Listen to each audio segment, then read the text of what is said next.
Hey everybody, Coach Jason here. Hope you're doing well. Hope you're having a great season too. So I talked about momentum hills for speed development last time, which is a critical part of training for middle distance runners, even long distance runners if you train for the marathon too. Today I want to talk about momentum hills for strength, how it could be a vital complementary piece for race pace stuff, especially for middle distance runners, okay, who run a half mile and a mile. And again, momentum hills for strength and it's going to help with your race tactics as well.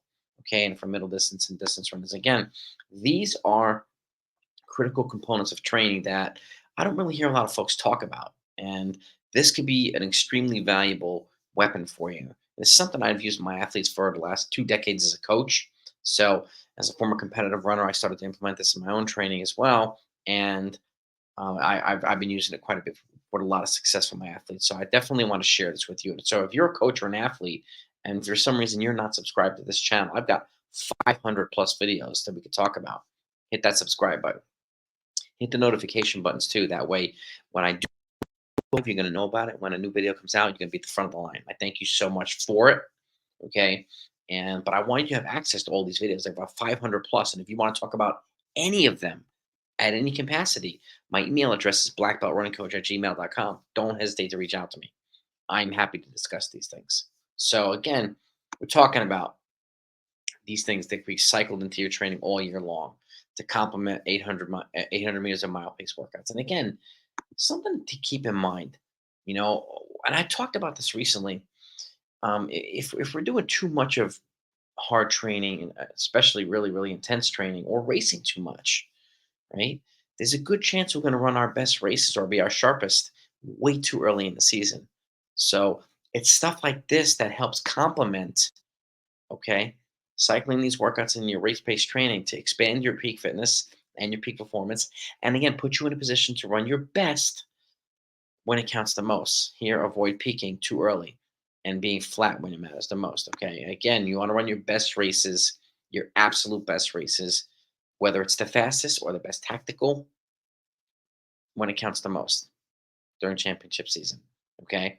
So here are a couple things that I like to, you can cycle in momentum hills a couple different ways. Okay. Either as a continuous tempo run for middle distance runners, 15 to 20 minutes, in some cases, 20 to 25 minutes for some. Okay. If you can get to the point where you're doing 4 miles or under in 25 minutes or less. Okay. um, with speed on the back end. What do I mean by speed? Well, you do a continuous tempo run, let's just say 15 to 20 minutes. You take a 5 minute active recovery, and then you do 4 to 5 times 200 meters on the back end with a minute recovery at 800-meter pace. Okay.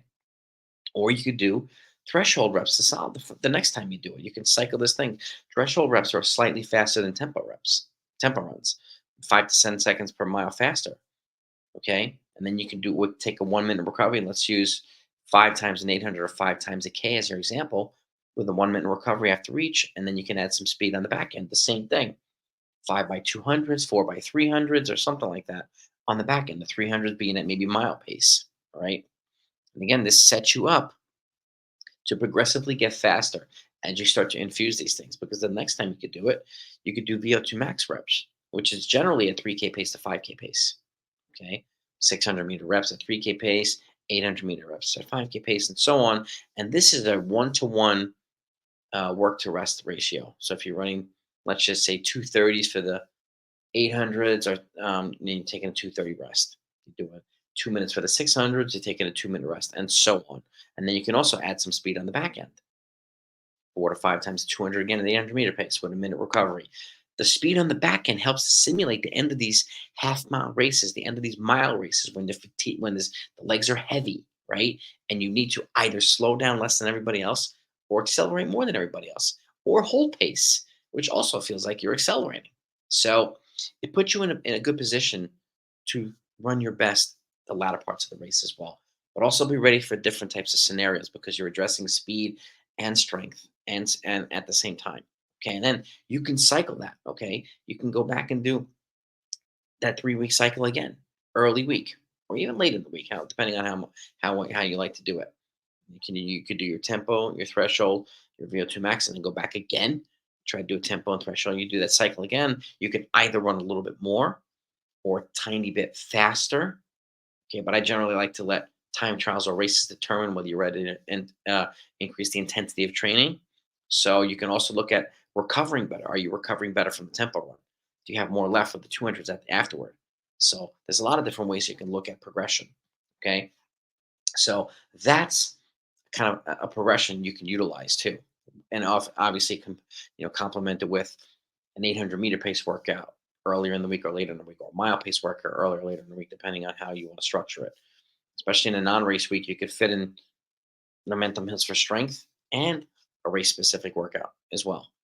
And again, they'll set you up nicely for your races. Okay. And again, examples of um, hills can be and again, have momentum hills too. Hills can be in the beginning, the middle, or the end of the reps. It gives you some variety in your training. Okay.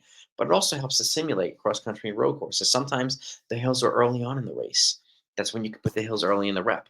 Sometimes hills are in the middle of a race, right? That's when you can put the hills in the middle of a rep. And then on the back end of a race, you could put the hills in the back end of the rep. So you could simulate quite effectively the races that you're going to run by implementing this stuff into your hill repeats. And again, a dynamic of flat and rolling helps to keep you not only engaged in the workout itself, but it throws a different dynamic. Okay. And it gives you the ability to adjust on the flats, adjust on the hills, and you can do this. You can look at the bottom. You can do your threshold reps or your VO2 max reps 400, 600, 800, 1K, 1200, 1600, and 2K. Okay. And over time, you can decide, are your athletes ready to take the next distance? Are you doing some certain ones at threshold? Are you doing which ones are you doing at VO2 max? So this is where coaching with the eye is really, really important. But this particular component of training right here, momentum hills for strength, is a hidden weapon. And if you're not utilizing it and you're a coach or an athlete, I highly encourage you to do it. Okay. And feel free to reach out to me again. Blackbeltrunningcoach@gmail.com is my email. We can talk about how you want to structure this. How can you implement it into your training? Where can you implement it? And when?